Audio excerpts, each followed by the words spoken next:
right, this sword's coming in from Youngstown, the George Washinguins. Well, first off, you won. Nice job. There's so much to love about this sword. If you pick it up and you don't know anything else about it, it feels heavy. But when you grab it where you're supposed to grab it, it feels balanced, and that's more important. It's got enough mass to do all sorts of damage. We saw what it did to the ice block, what it did to everything else.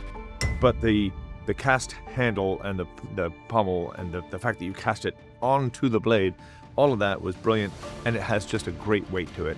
What you ended up giving us was really useful as a sword and really well done, and there's a good reason that you won. Nice job.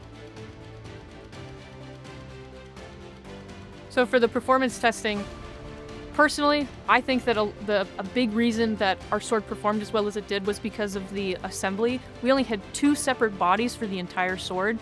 The blade and the handle were both one body, and the hilt was cast right on top. There's no fasteners, there's no glue, there's no screws, nothing that could possibly come apart. If it comes apart, you hit that thing way too hard.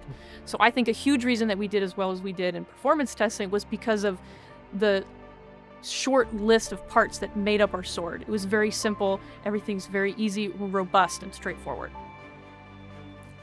One of the things that I really learned, I think we all learned throughout this whole process, was just how complicated we can make this casting. A lot of people just think about pouring molten metal into a hole and waiting it for harden. We're using a lot of thought in terms of using simulation to make sure our balance was correct before we even cast anything, and all of that kind of came together to make, a really beautiful performance piece.